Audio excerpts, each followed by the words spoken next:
žvelgime į patį krikščionybės centrą. Tame centre yra Jėzus gelbėtojas. Tam, kad suprasčiau ir priimčiau jo atneštą išgelbėjimą, turiu suprasti, nuo ko man reikia gelbėtis. Kas yra ta bėda, kurioje aš įstrigau. Ir štai 2 paskutinius antradienius žvelgime į nuopuolį, į pirmąją nuodėmę, tam, kad atpažintume nuodėmės šabloną, nuodėmės veikimo būdą ir pamatytume, kaip jinai veikia mūsų gyvenimuose. Nes kol mes šito neatpažinsime, krikščionybė kaip žinia apie išgelbėjimą man neturės, kaip sakant, tik tai žmogus, kuris serga vėžiu, labai apsidžiaugs, kad yra jau išrasti vaistai nuo vėžio. Bet jeigu žmogus neserga vėžiu ir aš perskaityčiau kur nors laikraštyje arba per žinias praneštų, rado vaistus nuo vėžio, aš sakyčiau, fainai, šaunuoliai, labai gerai, pirmin. Tačiau tai būtų visiškai kitas priėmimas ir džiaugsmas, negu aš arba kas nors iš mano mylimų brangių žmonių sirgtų šią ligą. Tai štai krikščionybė yra žinia apie išgelbėjimą. Geroji naujiena. Tačiau, kol aš nesupratau esąs reikalingas to išgelbėjimo ir labai labai konkrečiai reikalingas to išgelbėjimo, tol ta geroji naujiena yra tokia daugiau teoriška, tokia gerai, visai gerai, dar ir toks dalykas yra šiam pasaulyje, kaip nuostabu. Taigi, nuopuolio esmė yra tai, kad žmogus nusprendžia gyventi taip, tarsi pats būtų save sukūręs. Žmogus, jisai nenori prieš nieką būti atsakingas. Jisai nori pats spręsti, kas yra gera ir kas yra bloga. Tas Žalčio pasiūlymas. Būsite kaip dievai, patys spręsite, kas yra gera ir kas yra bloga. Kad mes nebūtume prieš nieką atsakingi. Galėtume gyventi taip, kaip norime. Ir žmogus nusprendžia, kuriuo keliu sieks savo laimės. Dievas yra nepatikimas, laimės man nenori, taigi aš pats sieksiu laimės savo supratimu, savo būdu. Ir kokįgi būdą pasirenka žmogus? Piktojo sugundytas žmogus nusprendžia ieškoti laimės ne per bendrystę, ne bendrystėje, bet vartojime, turėjime. Vartojime daiktų, žemės gėrybių, kurias Dievas davė žmogui. Tos gėrybės duotos Dievo žmogui. Malonumų, kurie irgi, kaip aptarėm prieš 2 savaitės, nėra blogi patys savaime. Tačiau ne juose yra žmogaus laimė. Jie nesugeba padaryti mūsų laimingais. Šio žemės malonumai, kurie yra geri, jie gali tik tai sužadinti apetitą. Jie gali tik tai truputį duoti skonį to, kas laukia amžinybėje dangaus. Ir puolė žmogus atsisako juos naudoti pagal šį Dievo planą, o bando jais pasisotinti. Įsivaizduokite, kas būtų, jeigu kokiam baliuje, kuriame mūsų laukia daug patiekalų, žinot, bus geri, keli karšti ir visa kita, ir žmogus bando atėjęs į balių pasisotinti tais, apetitą sužadinančiais, tais tokiais, žinote, tenais visokiais aštriais, prieskoningais ir visa kita. Ne tas tikslas jų, jie negali pasotinti. Sugadinsi skrandį, jeigu labai daug prisivalgysi, bus blogai. Tai štai, o žmogus bando pasisotinti tuo, ką gali duoti ši žemė, kuri duoda gerus dalykus.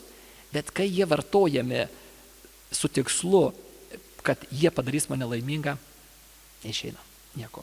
Ir kas tragiškiausia, žmogus pradeda vartoti viską, tame tarpe ir kitą žmogų. Žmogus sukurtas yra taip, kad vartotų žemės gėrybės, tinkamai ir saikingai. Tai ta prasme mes esam vartotojai ir tai yra gerai, viskas tvarkoj. Bet yra tragedija, kai žmogus užima radikalią vartotojišką poziciją visko atžvilgiu, visa ko atžvilgiu. Ir tai yra būtent ta laikysena, į kurią mus įvilioja gundytojas. Būti vartotoju, savo poreikius statyti virš visko ir rūpintis visų pirma ir labiausiai tų poreikių patenkinimo. Ir tada praeitą kartą matėme, kaip puolė vyras ir moteris. Vienas su kitu nebendrauja, nes net nesiekia, nesugeba, jau prarado gebėjimą užmegzti tą gilią bendrystę, vienas su kitu, bet jie vienas kitą stengiasi turėti. Labai artima vartoti, turėti. Moteris bando vyrą turėti psichologiškai ir tas moters giluminis, metafizinis poreikis, kad vyras ir vyrai domėtųsi. Jis kartais įgauna gana tokias liguistas ar juokingas formas, kai 16 metų mergaitė tiesiog negali pakelti minties, kad jis įskyrė su savo draugu ir jinai mikliai susiranda kitą. Reikia labai staigiai tą daryti. Aiškiai, nes neturėti draugų yra kažkokia tai, baisi tiesiog pamato po kojom neturėjimas yra. Vyras tuo tarpu moterį nori turėti seksualiai. Ir štai tie du žmonės, kurie sukurti yra bendrystėj, jie išduoda, palieka bendrystės laikyseną ir ima reikalą į savo rankas daug labiau kontroliuojančiai, nes jie jaučiasi nesaugus. Atitrūkę nuo savo būties šaltinio, atitrūkę nuo Dievo, jie bando savo rankomis susikurti pagrindą po savo kojomis ir tada reikia įvairias gėrybės, įvairias vertybės, gerus dalykus čiupti ir stengtis juos išlaikyti. Ir štai kitas žmogus irgi yra svarbus, tačiau aš nepasitikiu juo, kaip praeitą kartą schemoje, jei prisimenate, rodžiau, ir tada aš bandau jį prisirišti, turėti. Ir moterys ir vyrai tą daro skirtingai. Ir kaip ir visų dalykų turėjimas, taip ir šis turėjimas, vyro ir moters vienas kito turėjimas nepatenkina širdies ilgesio. Nepatenkina. Turėjimas ne tas kelias. Dalykai, kuriuos mes turime, netrukus mums atsibosta ir mūsų nedomina. Ir lygiai tas pats atsitinka, kai yra turimas vyras, turima moteris. Tiek, kiek mes esam turėtojai, tiek mes jų neturim tos bendrystės ir mes tos žmonės prarandam. Jie mus paprasčiausiai prarandam dėl to, kad jie mus nustoja dominti.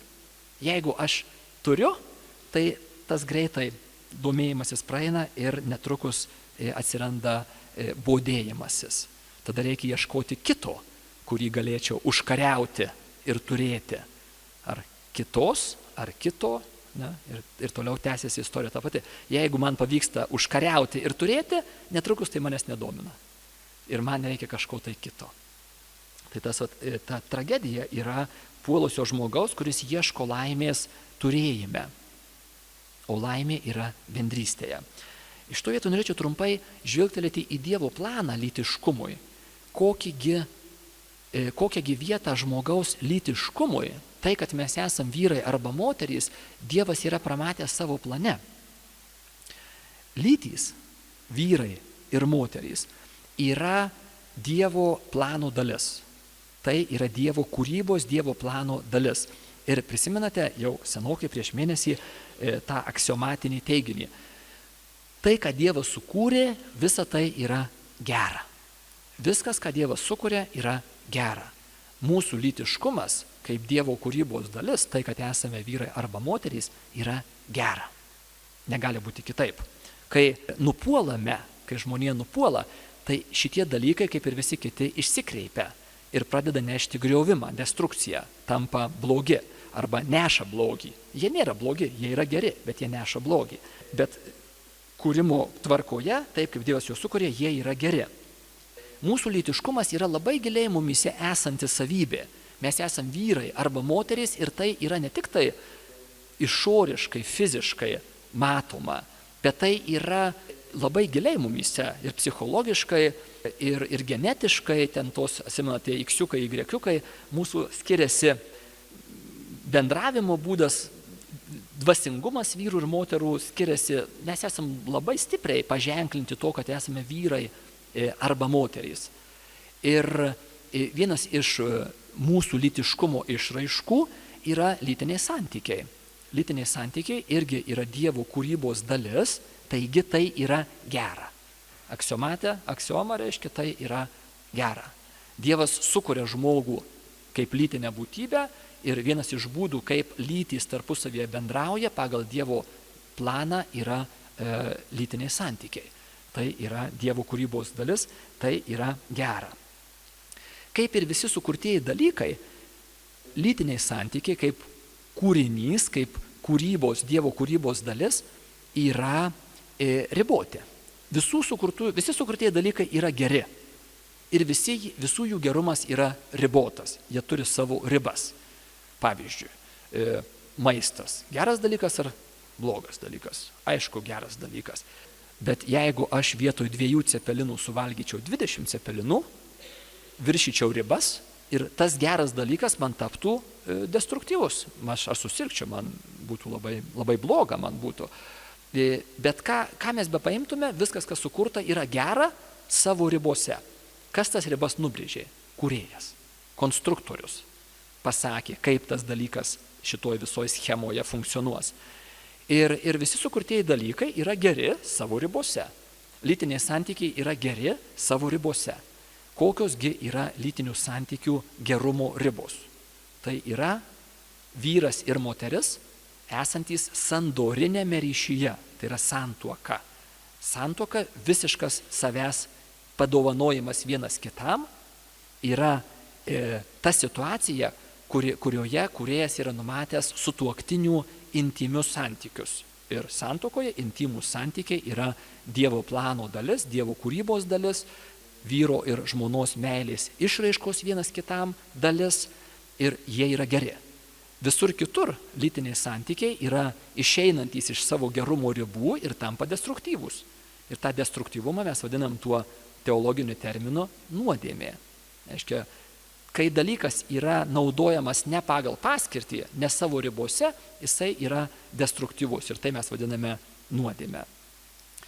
Taigi, kalbant apie vyrą ir moterį, vyrą ir žmoną, esančius sandorinėme ryšyje, šitie 2 dalykai yra žmogaus lytiškumas, lytys, intymūs santykiai yra geri Dievo sukurti.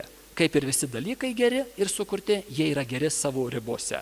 Intymūs santykiai yra skirti tarp vyro ir žmonos santuokoje. Tai reiškia tik tai tarp sutuoktinių, tai reiškia sandorinėme ryšyje esančių žmonių. Ir be abejo matome, kaipgi puolęs pasaulis ypač šitą sritį iškreipia. Atrodo, kad šita sritis žmogaus lytiškumas yra ypač galinga jėga, ypač didelė jėga, Dievo duota, gera jėga, skirta bendrystei ugdyti ir po nuopuolio šita milžiniškos galios jėga gali būti labai stipriai piktnaudota, neteisingai panaudota. Ir mes turime, platų iliustracijų lauką. Matome, kaip tai gali būti naudojama vartojimui. Ne kam kitam, o pavartojimui. Kraštutinis pavartojimo atvejis būtų prostitucija. Vyras, dažniausiai vyras, bet kartais ir atvirkščiai, pavartoja visiškai nesidomėdamas asmeniu tos moters, o tik tai išoriniais parametrais. Pavartoja ir numeta kaip daiktą. Bet nereikia tokio kraštutinio atvejo. Mes visi esame įklimpę tame vartotojo laikysenoje. Ir mums visiems reikalingas kažkokia tai pagalba. Ką daryti? Nes kaip vartotojas žmogus laimės pasiekti negali. Taigi, ar yra koks nors būdas žmogui vėl surasti kelią į tikrąją laimę? Žmogaus jėgoms ne. Nėra. Nėra būdo. Mes patys savo jėgomis to kelio į laimę rasti nepajėgiame.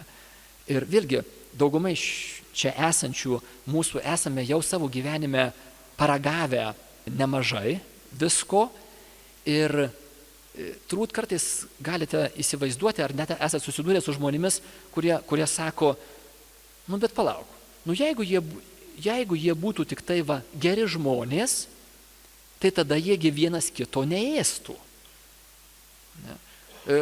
Kažkuris iš jų yra piktavalis, kažkuris iš jų yra toksai blogietis ar blogietė. Ir kalbu ne tik apie santuoką, bet apie bet kurią situaciją, kur yra keli žmonės. Ir kartais žmonės galvoja, kad problema yra ta, kad kažkuris iš jų nėra geras arba nepakankamai išsilavinęs, arba dar kažkokios tai problemos kitos. Ir va jeigu to nebūtų, tai tada jie iš tikrųjų gyventų ilgai ir laimingai. Ir viskas būtų labai šaunu. Ir turbūt esate matę, girdėję, ar savo aplinkoje, ar ne savo aplinkoje, kur tragedija yra ta, kad vienas kitą kankina geri žmonės, ne blogi žmonės, o geri žmonės. Va čia yra nuodėmės jėga. Esmė yra ta, kad mes nesam blogi ir tai, ką mes vieni kitiems darome, yra labai blogai. Tas nuodėmės galia jėga pasireiškia tame, kad mes norėdami gero nesugebame to padaryti. Ir tai, kas gaunasi labai blogai. Kaip sakoma, o gavusi kaip visada. Savo jėgomis rasti kelio į tikrąją laimę negalime. Dievas myli žmogų ir ateina žmogaus gelbėti. Iš meilės, norėdamas laimės žmogui, Dievas ateina žmogaus gelbėti. Jisai tampa žmogumi, Dievas tampa žmogumi. Vienintelis atvejis istorijoje, Dievas tapo žmogumi, gyveno tarp mūsų ir prisėmė ant savęs visą tą blogio smūgį, kurį galėjo sukelti piktas ir nelaimingas žmogus. Pikta ir nelaiminga žmonija yra labai žalojanti ir žeidžianti. Ir štai Dievas ateina į šią žemę ir sutinka, kad ant jo kristų tas nelaimingo, įniršusio, nevilties pilno žmogaus smūgis. Jėzus Kristus prisėmė ant savęs tą blogio smūgį iki galo. Ir paaiškėja, kad blogis už jį yra silpnesnis. Dievas yra už visą pasaulio įmanomą blogį, už mano sukeltą blogį, už mano patirtą blogį yra galingesnis. Savo mirtimi ir prisikėlimu Jėzus sunaikina blogio valdžią ir atveria žmogui kelią į tą laimę, kurios Dievas žmogui nori. Štai Jėzuje Kristuje, jo kryžiuje mes matome simbolį to įvykio istorinio, kuriuo Dievas ateina į šią žemę tam, kad išgelbėtų žmogų, kiekvieną žmogų. Turbūt sakiau tą jau, Jėzus mirdamas ant kryžiaus turi mintyje kiekvieną žmogų, jis turi mintyje mane. Ir čia yra teologiškai teisinga mintis. Jeigu aš būčiau vienintelis žmogus žemėje gyvenęs, Jėzus būtų atėjęs ir miręs už mane. Numiręs tam, kad išgelbėtų mane. Už vieną žmogų jisai būtų padaręs tą patį. Už kiekvieną jis būtų padaręs tą patį. Mirtis jo nesunaikina, blogis jo nesunaikina, Kristaus pergalė prieš blogį yra prisikėlimas. Ir štai savo mirtimi ir prisikėlimu jisai sunaikina blogio valdžią ir atidaro kelią mums į tą gyvenimą, kurio Dievas mums nori, į laimės gyvenimą, į bendrystę. Kelias atvertas, Jėzus nori tuo keliu mus vesti. Kelias atdaras.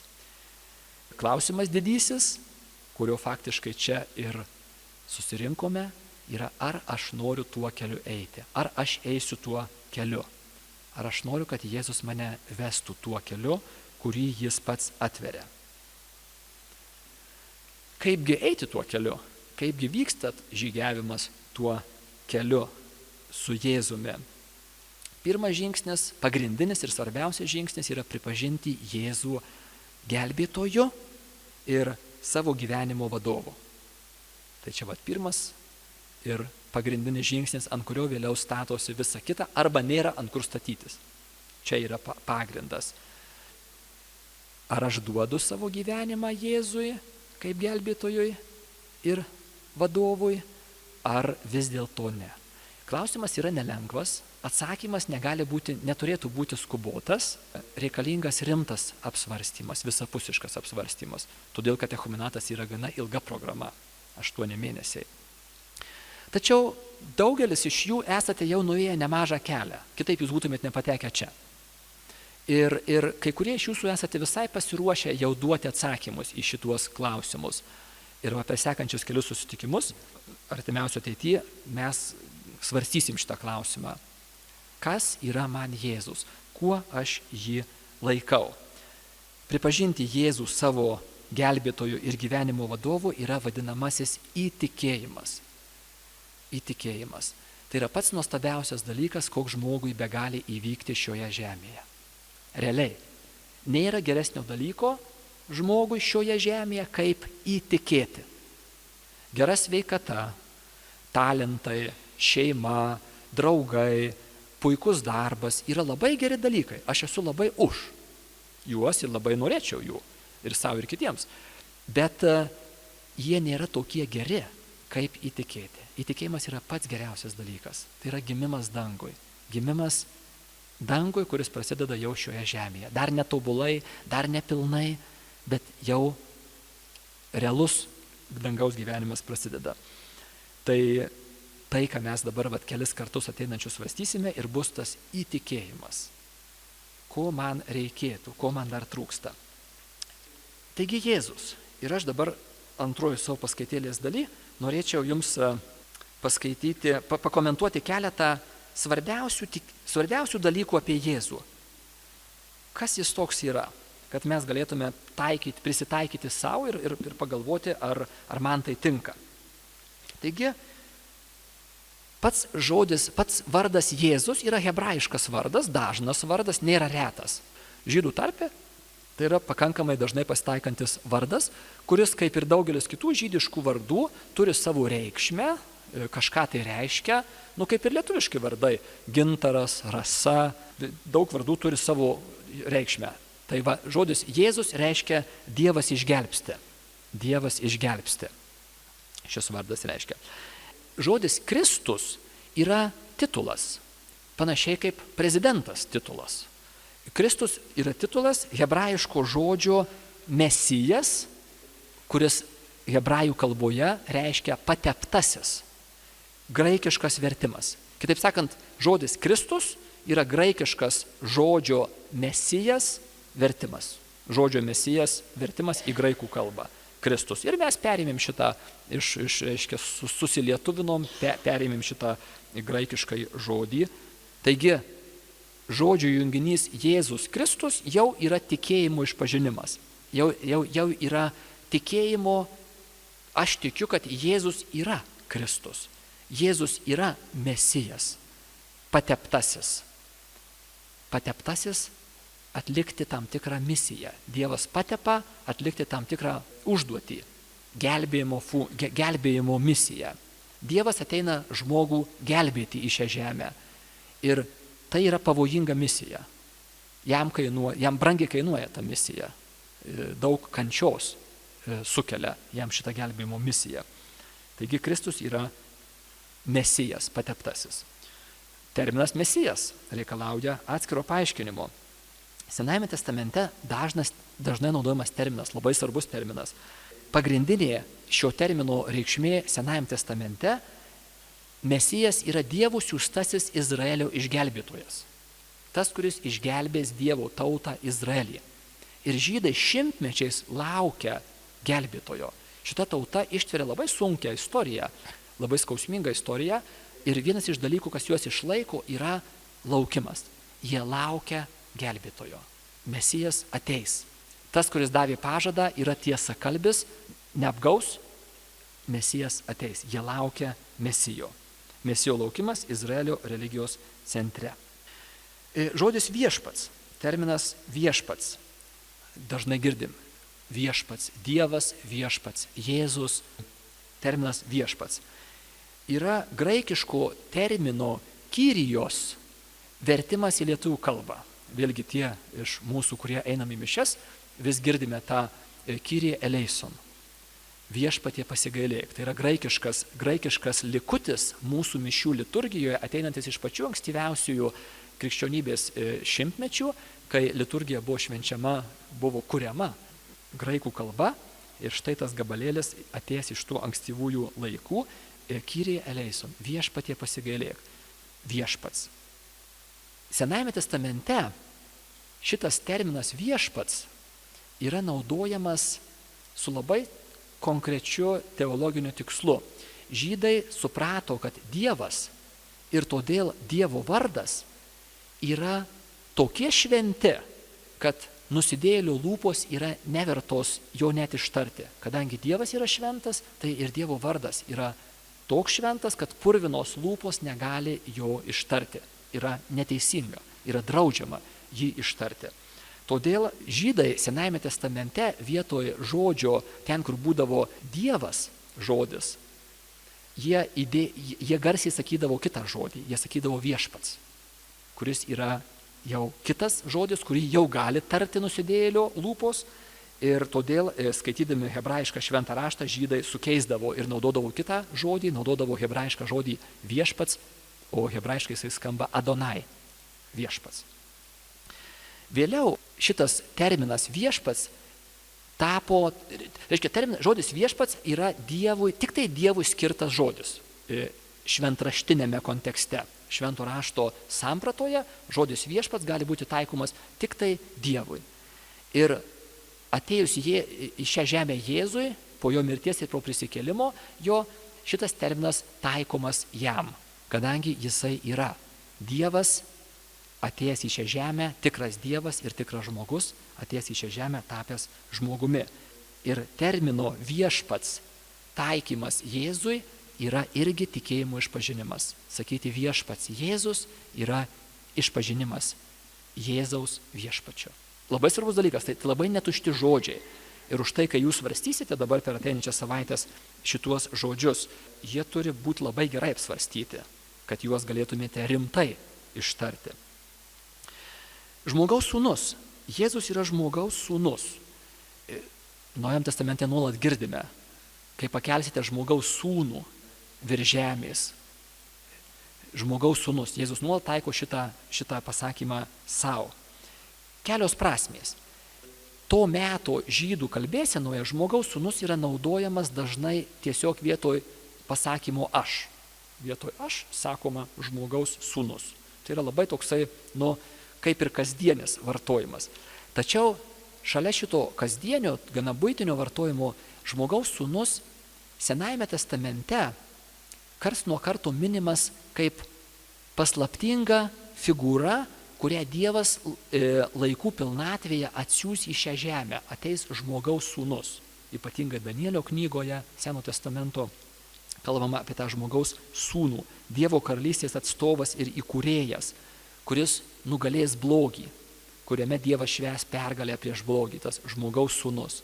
Tai štai Jėzus yra ne tik tai ta tokia buitinė paprasta prasme, bet ir šita Seno testamento prasme žmogaus sūnus, tas, kuriame Dievas švenčia pergalę prieš blogį, Dievo karalystės įkūrėjas ir atstovas. Atpirkėjas. Jėzus yra atpirkėjas. Išgelbėtojas iš blogio. Atpirkti to laikmečio kalbėsenoje, išpirkti, reikėdavo vergą. Vergą būdavo galima išpirkti į laisvę. Ir štai šitas pats terminas atpirkėjas, kaip mes lietuviškai sakome, arba išpirkėjas, yra iš vergystės atpirkimo prasme išgelbėjimas. Reiškia, mes esame iš blogio valdžios, kuriai parsidavėme per savo nuodėmes, per savo neteisingų kelių laimės ieškojimą, įkliuvome ir dabar Dievas mus atperka. Ir gana brangia kaina. Jisai sumoka pačiu savimi. Pats save atiduoda mirčiai. Aš nusipelniau mirties per savo nuodėmes. Dievas sako, tu esi laisvas, eik, aš stoju į tavo vietą. Ir mirtis sutinka su tuo. Mirties valdžią turintis gundytojas su tuo sutinka, nes jis nežino visko iki galo. Jis nežino, kad Dievas yra stipresnis už mirtį. Tai atpirkėjas yra daugiau neigiama prasme, toksai išplėšėjas iš blogio. Tačiau kitas artimai susijęs terminas yra išganytojas. Ganytojas. Tas, kuris mano sielą gano į pilną laimę, kuris ne tik tai išplėšia iš blogio, bet ir veda į teigiamą dalyką, į pilną laimę. Artimas terminas atpirkėjui. šie būtų Jėzaus terminai, kuriuos išgirdote ir pasvarstykite per sekančią savaitę. Baigsiu dabar.